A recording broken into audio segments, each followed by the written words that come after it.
In 1950, a frail man with the name of Ricardo Clement entered Argentina with his wife and 4 kids. They led a simple, predictable life there for 10 years, until there was a sinister discovery. You see, Ricardo Clement used to go by the name of Adolf Eichmann. And it turns out that he was responsible for orchestrating the deaths of millions of Jews and other minorities during the Holocaust. In 1960, he was captured and taken to Israel. His public trial was one of the first to be televised and one of the most important ones in history. There was extensive media coverage, and a well-known journalist at the time, who also happened to be a Holocaust survivor, Hannah Arendt, was tasked with covering the trial of Adolf Eichmann. She wrote an incredible book about it. But her accounts, or rather people's understanding of her accounts, may have single-handedly led to one of the most persistent mistakes in our understanding of what motivates criminals. This is Tethered Minds, and you're listening to Amna Heather.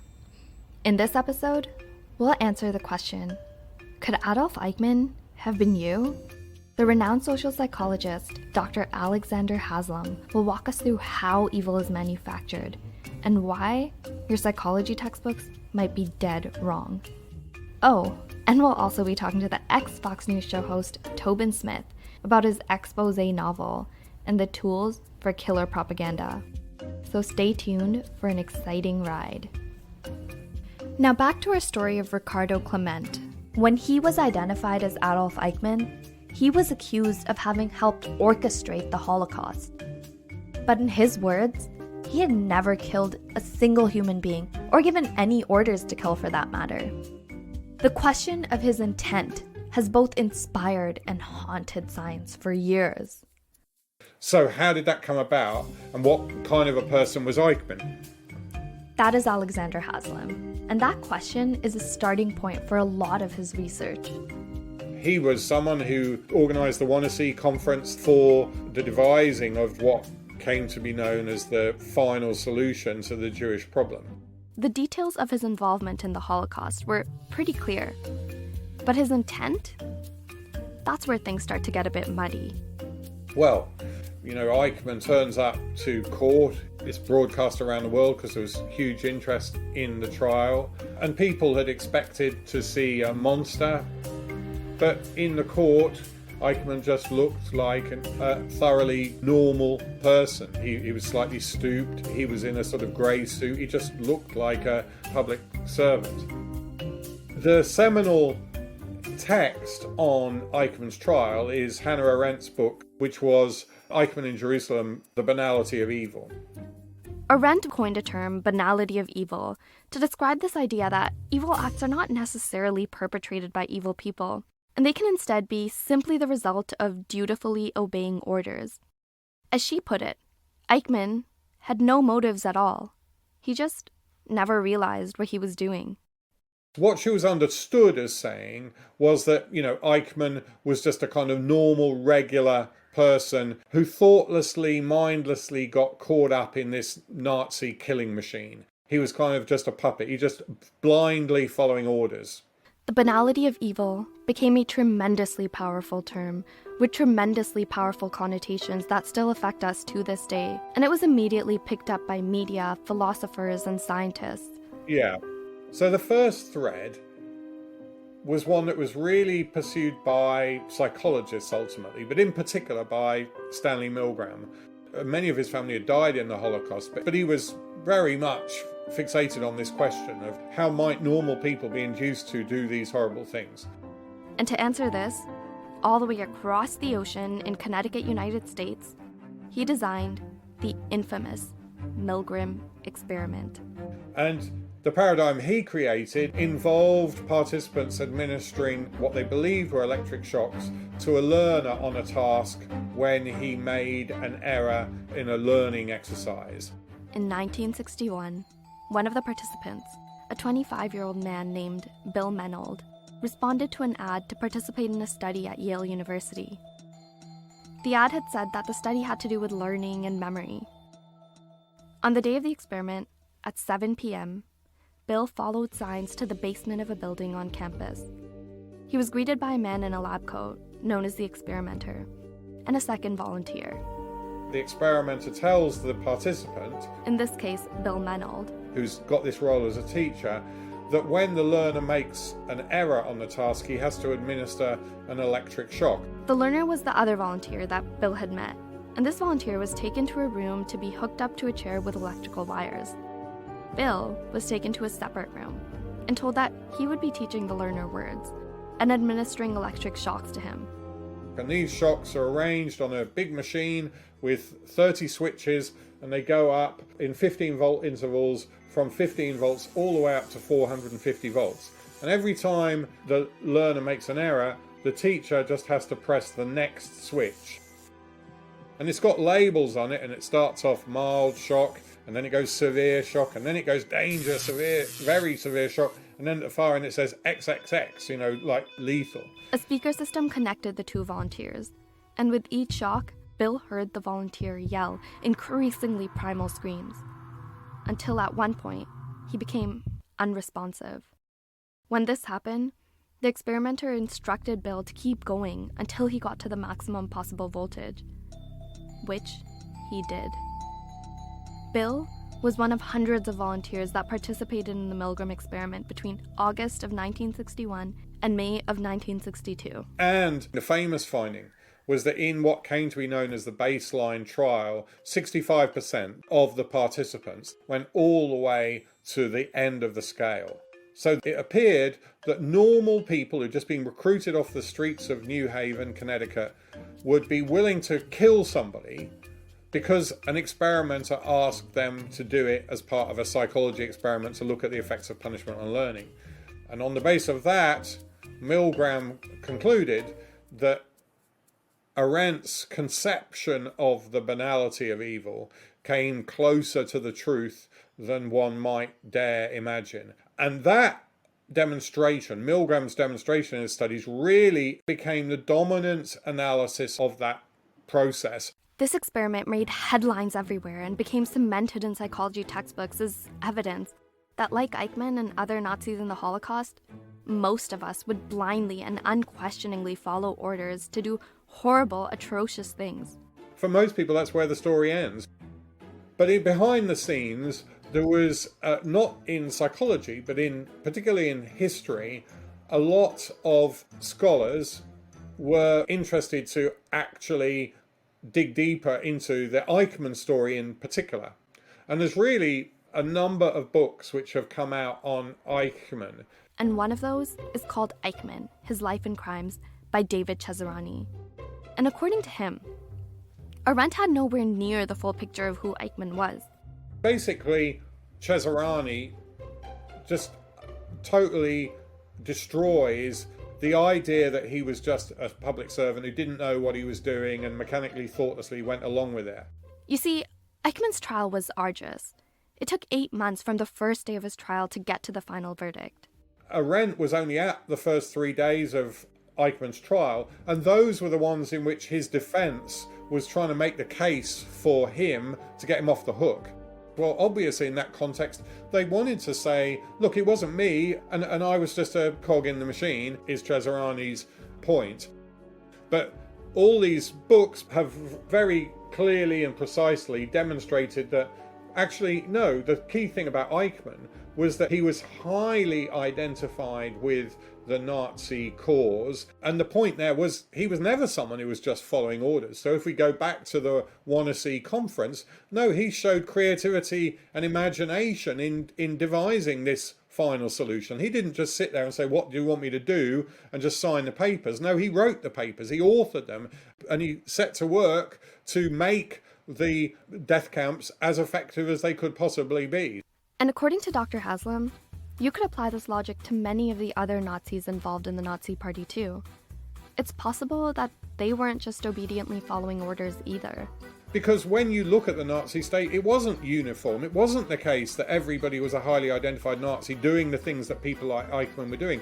There were plenty of others, particularly early on, who said, hang on, this is wrong, and they were killed for their contribution. And there were plenty of others who resisted and went overseas and all sorts of other things. And there really was huge variability in the extent to which people were enthusiastic Nazis. But of course, the point was the Nazi state, as it had been set up, was one that valorized and rewarded the people who were the most diligent and enthusiastic Nazis. Here's the thing. It shouldn't matter if Arendt's conclusion on Eichmann falls apart, because Milgram's experiments seem to confirm her banality of evil hypothesis. But Dr. Haslam was hard-pressed to find actual examples of people who committed strong acts of hate out of pure obedience. So the claim that the overwhelming majority of us would do that seemed questionable. This exploration led him to an unexpected place. Milgram's study, it turns out, didn't just include one experiment. There were about 25 different variants of the paradigm that he'd created.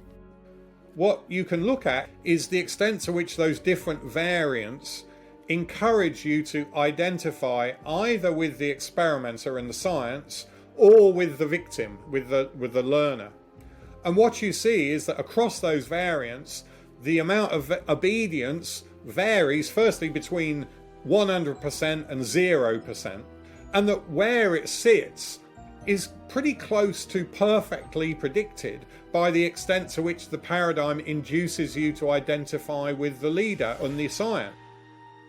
The more you get people to identify with science, the more likely they are to follow instructions to be abusive in the name of science.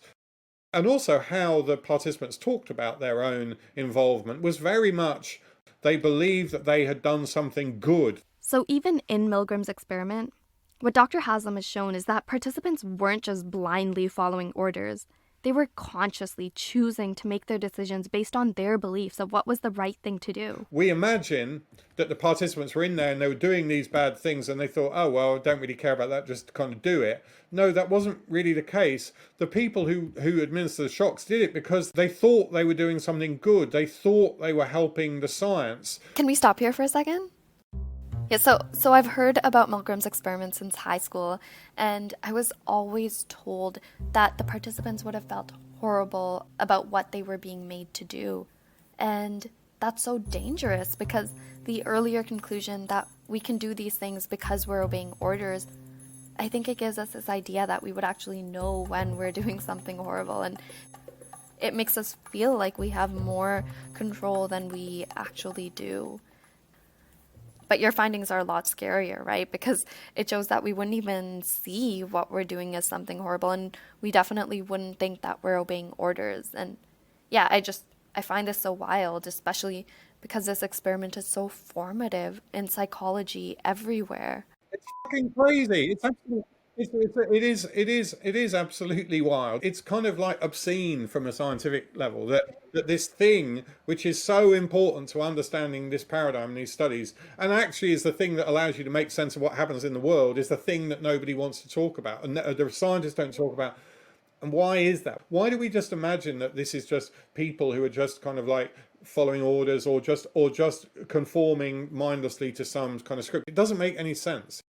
And why do you think that this more nuanced and accurate explanation doesn't make its way to the textbooks?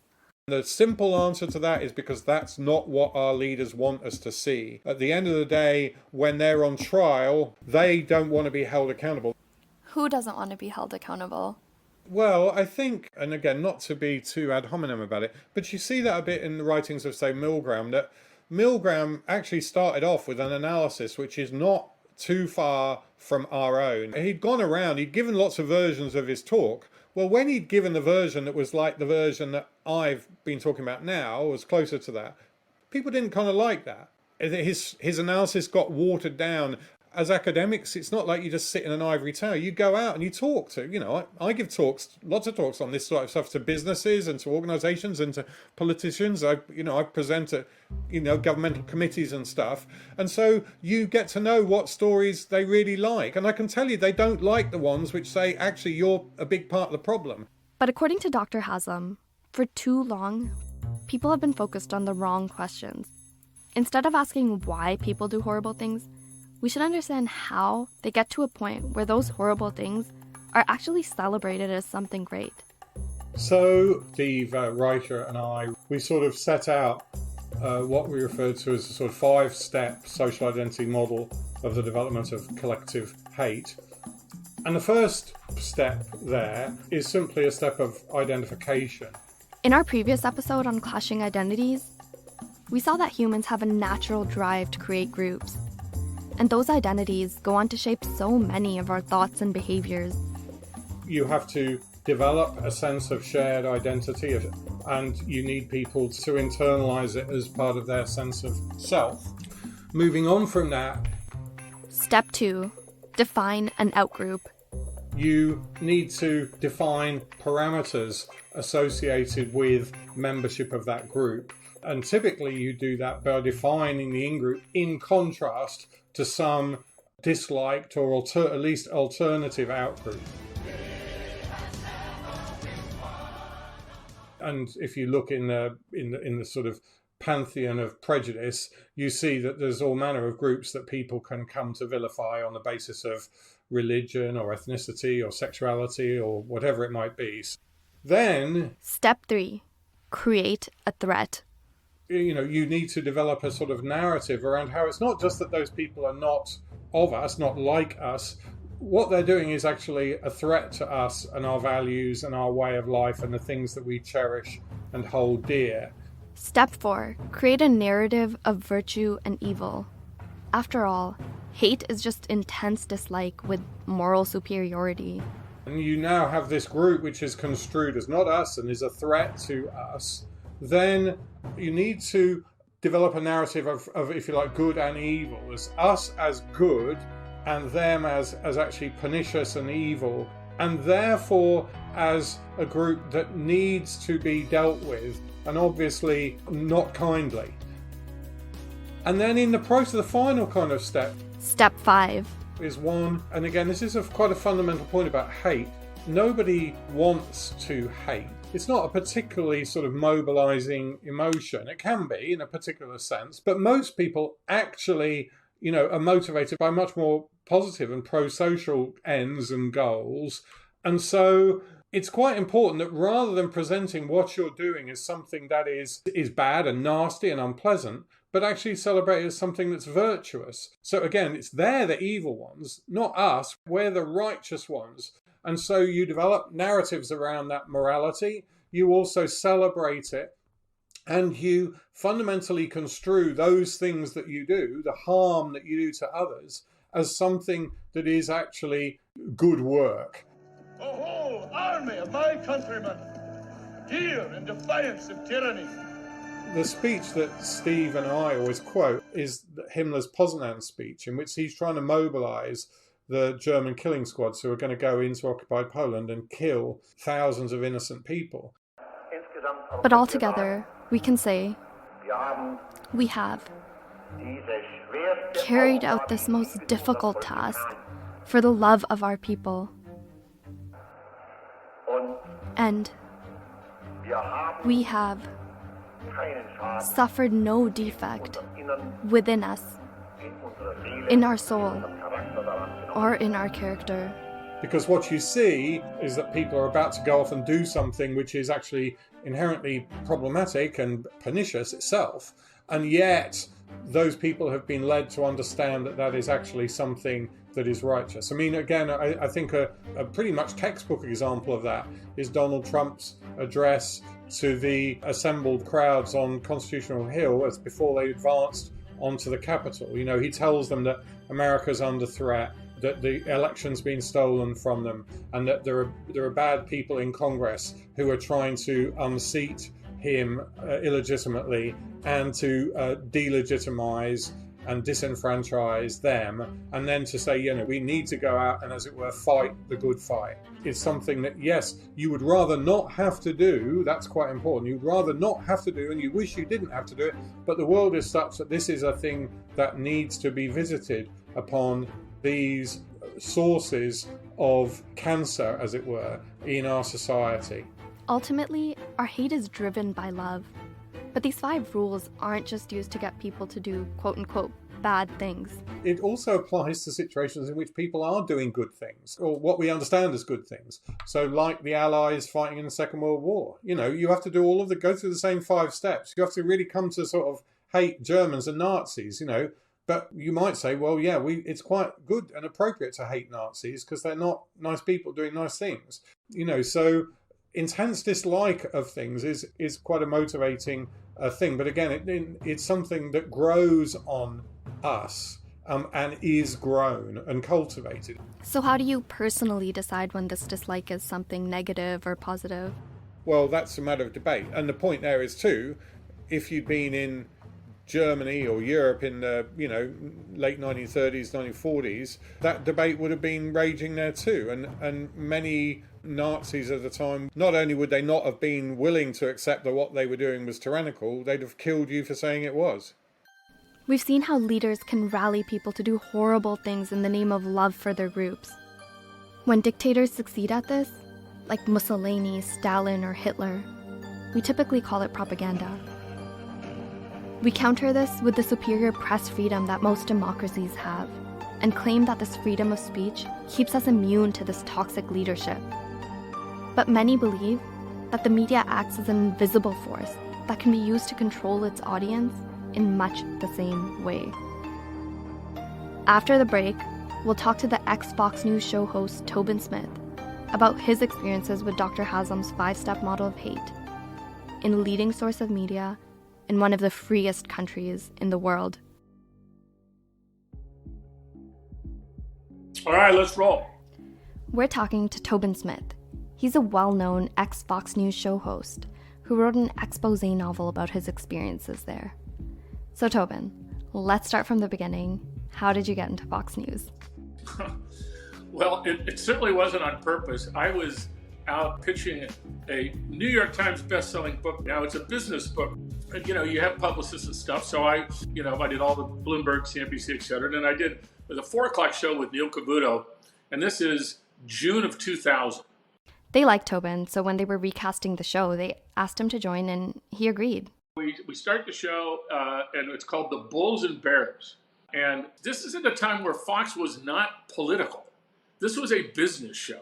And Brenda, the host, and I just get along great. So they make sure they fly me up there. So since I'm going up there anyway, I started doing some of the other shows. I do the 5 o'clock news. And if you contribute enough, they make you a contributor. And a contributor in TV land means that you can't appear anyplace else other than Fox. Oh, and then we have the financial crash.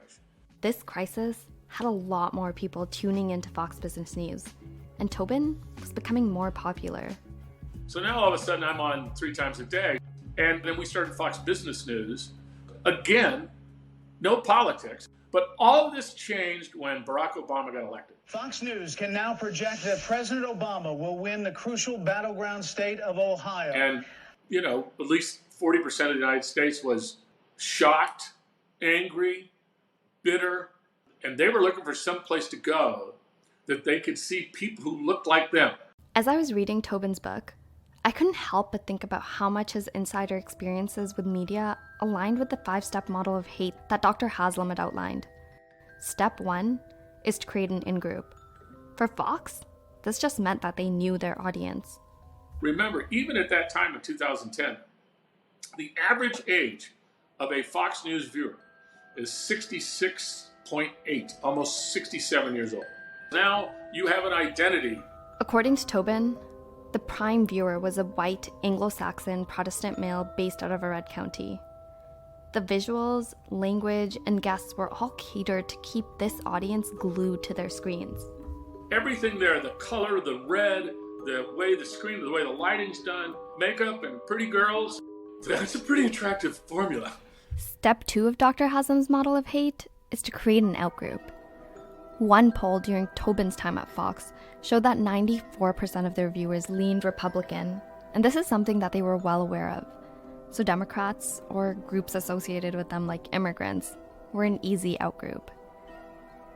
But just because you have an outgroup doesn't mean you're against that outgroup, unless there's a sense of threat. Unfortunately, creating a sense of threat step 3 of Dr. Haslam's model of hate, is something that Tobin saw a lot of. If I know what you're afraid of, then I'm going to open the show with a visual that I know you're afraid of. And I'm going to capture your attention because it's automatic. All I have to do is show you a guy climbing over the wall. Resources are already stretched thin. Customs and Border Protection and the Texas Department of Public Safety have scattered cameras through the desert to help identify illegal crossers. All I have to show you is any of the things that you're culturally afraid of. And then I'm going to show you why you should be even more afraid of it than you already were before you watched my show. They're on the 2-track about it. So we're ahead of them. Abandoned drug bundles litter the desert floor. They've been ditched by smugglers who hear approaching law enforcement helicopters overhead. As soon as I get the fear response, you get the adrenaline response. As soon as you get the adrenaline response, now you're jacked up. I got your attention, and then I just roll right into, here's about 5 reasons why you're not even afraid enough of these people. Let me tell you what you should really be afraid of. I can do that act pretty good. It's an act. At risk here is from ISIS and radical Islamists coming across the border because, once again, they don't have a Navy, they don't have an Air Force, they don't have nuclear weapons. The only way that Americans are going to be harmed by radical Islamists is by having an open southern border. Build that wall. Build that wall. Build that wall. This adrenaline rush from fear, it's a pretty much universally lucrative system. I looked this up. Day after tomorrow. If we don't act now, it's going to be too late. I'm afraid that time has come and gone, my friend. What can we do? Save as many as you can. Brought in $544 million. Super Size Me, where the guy eats McDonald's every day, You're gonna die. You'll die. I want more. You gotta stop it. brought in $11 million. Bowling for Columbine, $58 million. But according to Tobin, this threat doesn't even have to be real. It's just as effective if you make it up. The number one rule is to understand and use the power of the big lie. The big lie is tell a story that's so horrific, that's so audacious, that the average human being, when looking at their president, their Führer, or a person of significant power, that they couldn't imagine that person would say that if it wasn't true. And of course, in Nazi Germany, the big lie was that the Jews had taken over the economy, and it was the Jews' fault for the Depression, and that the only way Germany would regain its pride and its strength is to get rid of all people of color. And that's exactly what Donald Trump did with the election was stolen thing. They came up with this audacious lie that has been disproven 1,000 times. They have no proof whatsoever that it happened. If you count the legal votes, I easily win. If you count the illegal votes, they can try to steal the election from us. And then number 2, tell the big lie over and over and over and over again. And the president's lawyers alleging that American votes in a presidential election are actually counted in a foreign country. The media has no interest in any of this, but you and I do, as we should. Consequences be damned. There has been a massive and coordinated effort to steal this election from we, the people of the United States of America, to delegitimize and destroy votes for Donald Trump. That election will go down as the crime of the century, and our country is being destroyed by people who perhaps have no right to destroy it. And then they say it over and over and over and over and over and over again. And there's a cumulative effect. These days in America, part of the sense of threat comes from a perceived drop in standard of living. For a lot of the Fox viewers, they remember their grandparents living very comfortable lives. Well, now you're like 50, and you've been laid off 3 times. You're struggling. That really nice house that your grandfather lived in, well, you're living not in a nice house. And who's to blame? Resentment is extremely close to the feeling of unmet expectations. It's the question of what you expected out of your life. That is the one that is toxic. You know, in essence, if the structure of your life that your dad had or your grandfather had, and now that structure is not there anymore and you expected it, you first off feel sorry for yourself. Secondly, you want somebody to blame. And what Fox News does, just like the attack ads, blame that guy. Remember step 4 of Dr. Haslam's model of hate? Create a narrative of virtue and evil? One way to do that really well is with an attack ad. Roger Ailes is the master of the attack ad. A political ad before attack ads was me looking up in the sky, shaking hands, having my sleeves rolled up. Tobin Smith, he's here for America. He's here for you. He's here for your family. He's a God-fearing man, and this is the type of person we need in Congress. And then you cut to somebody who knows me and says, you know, I've known Tobin Smith for all these years, and he's just been nothing but a straight-up honest guy. And he's the type of guy I'd like to see. And then boom, vote for Tobin Smith. That's what television advertising was. So an attack ad is a bright picture with red or black, and it comes on the screen and it says, Tobin Smith eats babies for breakfast. This is a horrible person. And then someone comes on and says, yeah, I've seen him eat babies, blah, blah, blah, blah. And then boom, the good guy rides in. Hey, I'm Jim Thomas. We're going to close the wall. We're going to get rid of the Mexicans, and so on and so forth. Well, here's what happened. The attack ads worked. So guess what happened to attack ads? Once you run an attack ad that worked, you can't run that same attack ad again. You've got to come up with a different attack. You have to impugn their character. You have to impugn their, whatever weakness they have. Or if I give you ammunition, in other words, I do something stupid, boom. So, well, the first thing you're going to show somebody is something that's repugnant to them, because now you'll engage them, and as soon as you light their brain up, then you hit them with the resentment, which again is just intense dislike coupled with moral superiority. Resentment is the most powerful, seductive emotion that if I can evoke, that I can give you a reason to feel your resentment. It just comes right up from the solar plex, and man, now you're engaged. It's shocking. But anyway, that was the model that Roger took to Fox News. There was no such thing as an attack ad, trust me, in the 70s. They were outlawed. You had this thing called the Fairness Doctrine, which was created by the senators and congressmen who came back from World War II. The Fairness Doctrine was set in place after seeing the propaganda in Germany to set some limits on what could be broadcasted.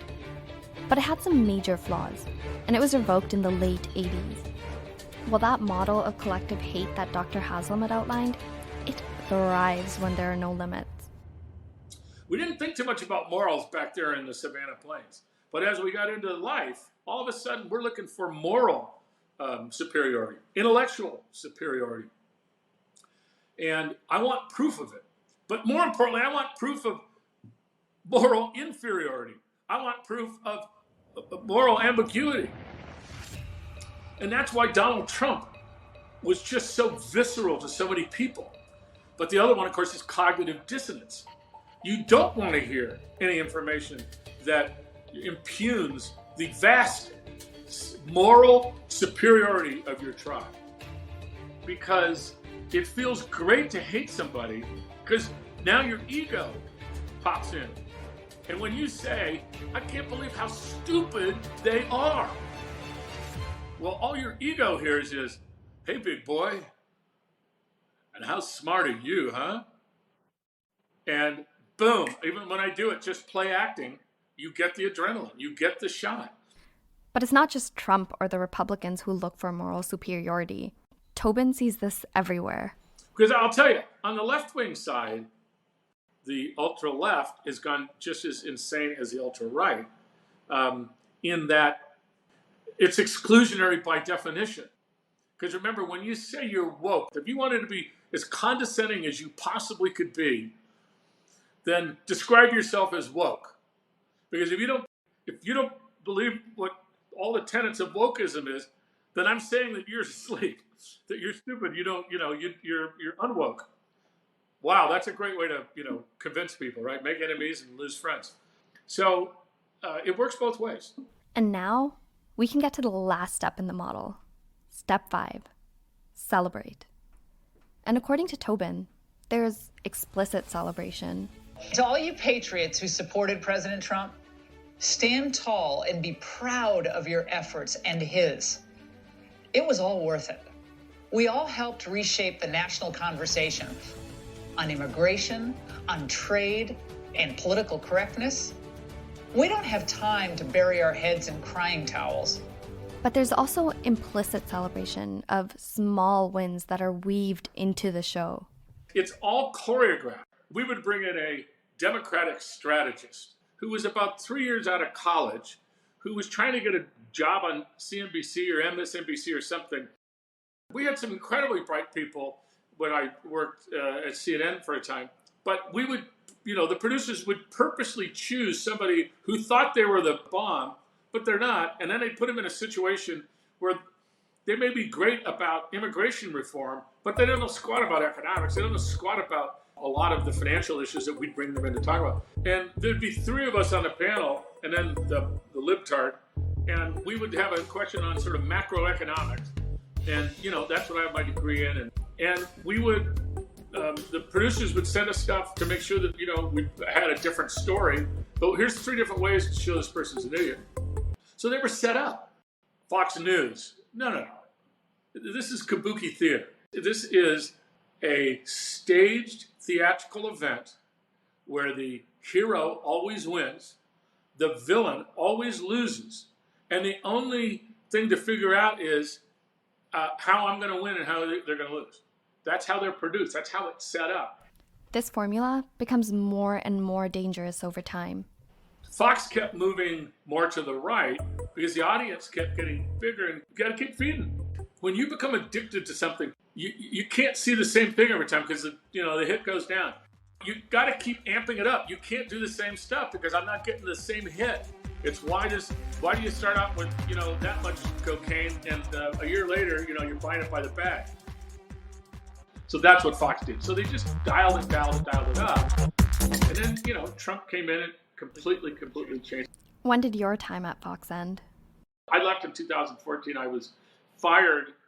I got in an argument with the president of Fox Business Network, and I was ready to leave anyway. So it was a nice exit because by that time it had gotten very political. I finally realized how powerful this thing was, and but people would come up to me in the airport, particularly because at that time I was flying all over the place. I'd be in an airport somewhere, and people come up to me, and they'd say the exact same thing. They'd come up, "Hey, how you doing? Oh, Kevin Smith, big fan. Love you on Fox. Last week when you had that fucking libtard on who was talking about how that we should cut back on fossil fuels, I wanted to throw a brick through my television." I heard that exact expression hundreds of times from hundreds of different people. And finally, sort of the light bulb came on, and I said, wow, this is not, a television show. This is not a TV network. This is a cult and a safe spot for red state American. This reminds me of how in your book you say, "I'm with you is a lot better than I'm for you." Correct. That is when they don't have to verbalize it. It's their behavior shows they're with you. As of today, Fox News is worth $20 billion. And I want to put that number into some context. Let's say I told you to collect $100 today, and then again tomorrow, and every single day for the rest of your life. And you had to continue to do that for generations to come. So your kid and your kid's kid and so on are all collecting $100 each day from the day they're born to the day they die. If every single person in that chain lived till they were 90 years old, it would still take over 6,000 generations to save up to the net worth of Fox News.